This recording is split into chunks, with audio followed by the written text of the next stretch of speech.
Il était une fois une contrée au cœur sombre, rongée par le béton et la précarité, où la police faisait régner sur tous les villages la terreur imposée par un roi fantasque et son grand capital.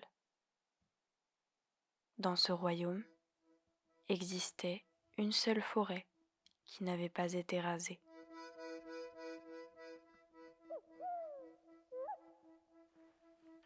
Nul habitant des hameaux alentours ne semblait vouloir s'y aventurer.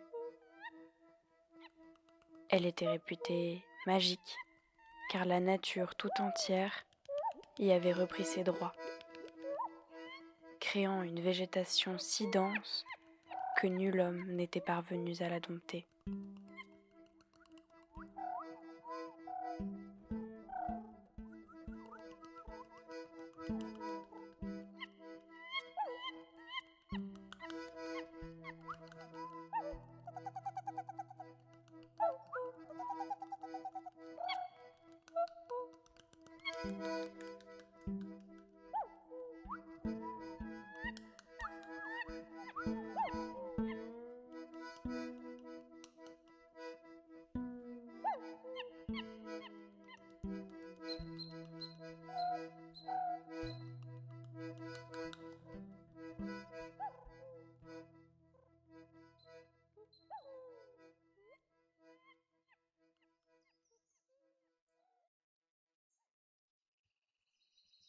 Seule, une enfant du pays semblait vouloir s'y aventurer. Ce royaume était le sien, sa cabane, son refuge. Loin du vacarme assourdissant de la ville, elle avait appris à se repérer dans la forêt, à reconnaître ses habitants, animaux, plantes, champignons.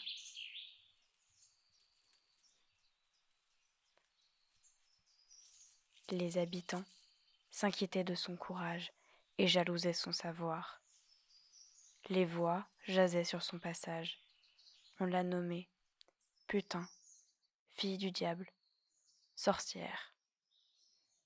Mais les mots, pourtant tranchants comme des lames de rasoir, ne semblaient jamais l'atteindre vraiment.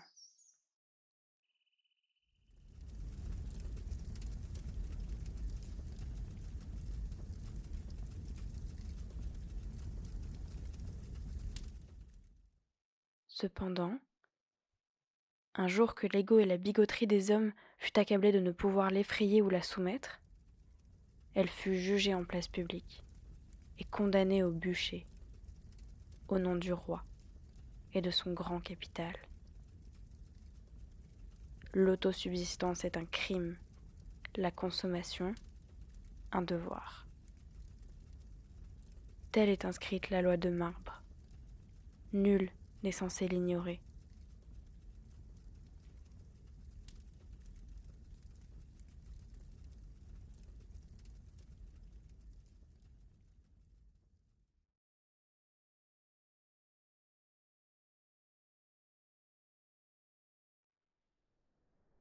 Vous voulez étouffer de votre désert bétonné le cœur du monde, mais quand il cessera de battre, les vannes du ciel s'ouvriront pour se venger. Vous ne comprenez pas que je ne défends pas la forêt, je suis la forêt qui se défend. La mousse est ma chair, la sève est mon sang. Vous ne supportez pas voir ma liberté que vous convoitez en secret.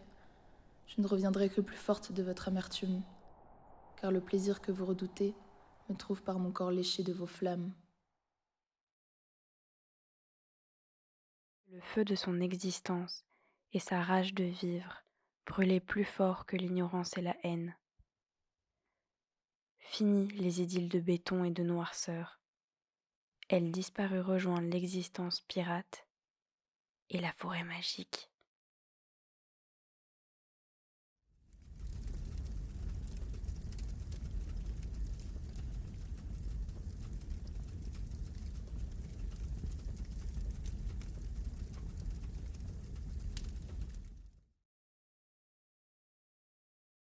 Les années passèrent et les maux se multiplièrent dans les villages voisins. Nombre des habitants commencèrent à blâmer des forces obscures agissant depuis la forêt.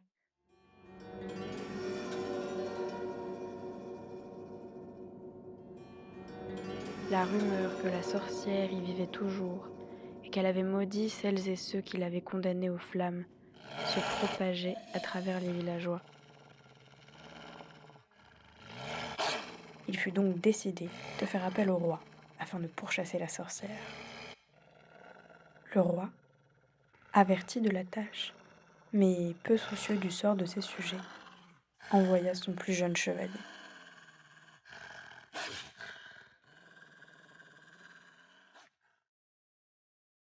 Notre preux chevalier, à qui fut confiée cette mission, était doté d'une ruse et d'une bravoure qui dépassaient grandement le nombre de ses années. Cependant, son armure n'arborait plus aucun blason de loyauté envers la couronne.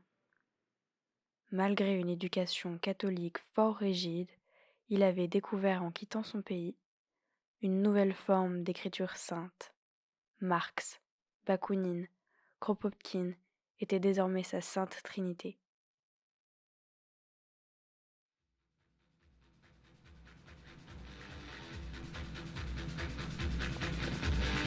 Que ce soit l'armée rouge, les flics de Pretoria, malgré le sang qui coule. Markovchina,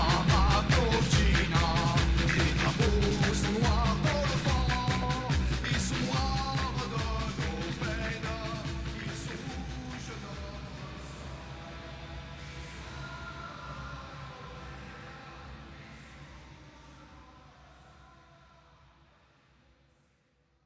Le preux chevalier savait bien au fond de lui que les maux des habitants n'étaient liés qu'à la seule ingérence de leur roi.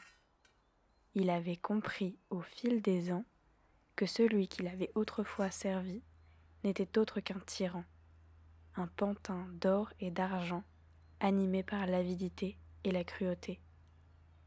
Il avait donc décidé de ne plus jamais forger son épée que dans les feux de sa dissidence. Son plan était le suivant.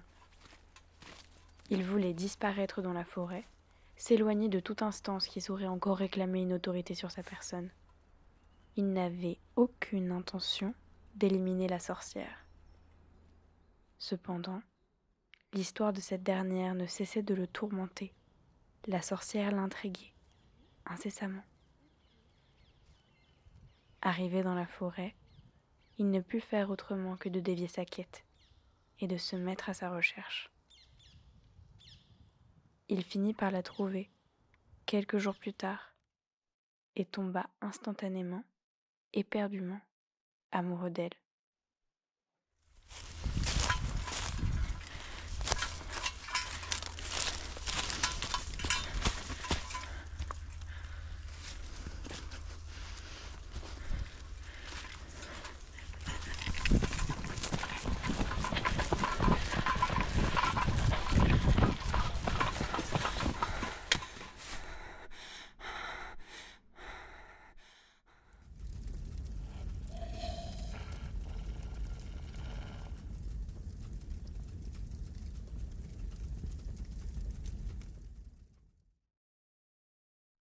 Bien que ses sentiments ne furent pas d'emblée réciproques, notre farouche sorcière laissa peu à peu tomber sa garde et se laissa charmer par le caractère aventureux et utopiste de notre chevalier. Ensemble, ils menèrent la vie pirate, de grappillage, de vol et de récup. Il lui lisait ses textes libérateurs, elle l'écoutait prêcher, s'abreuver de ses paroles. Leur vie paisible au sein de la forêt paraissait être une parfaite utopie. Ils étaient les philosophes rois du petit monde qu'ils avaient créé. Les mots du chevalier flottaient dans l'esprit de la sorcière, tournaient et retournaient dans un ensemble confus de lettres et de syllabes. Puis peu à peu, cet ensemble de non-sens sonnant frivole et creux dans la bouche du chevalier prirent une autre tournure. Ce fut l'épiphanie.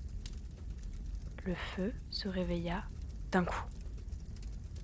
Ravivé par un appel d'air opportun, il révéla la colère le mépris qu'elle avait contre tous ceux de son espèce. Amant oppresseur, amant agresseur, tu ne m'as rien appris. Je me suis enseignée à travers toi.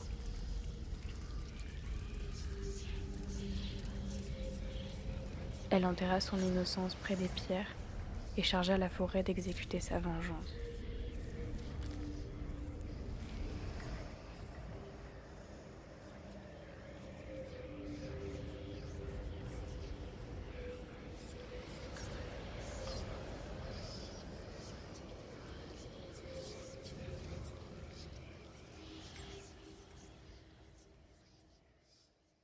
Elle disparut au petit matin.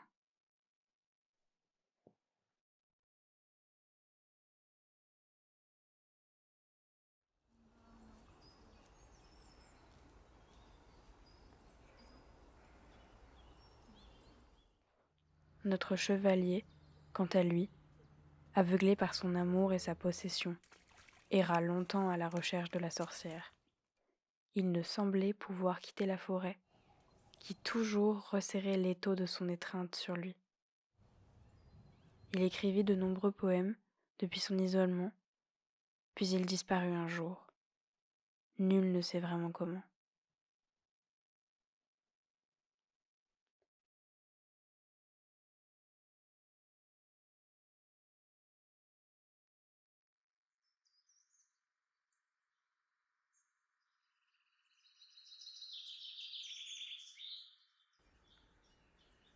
L'on ne sait vraiment où partit la sorcière.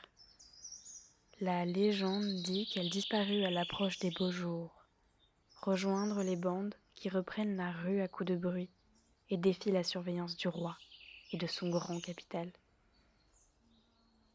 Ceux qui brûlent les effigies fantasques et réchauffent leur peau au coin du feu. Ceux qui fêtent les sauvages pour faire le printemps.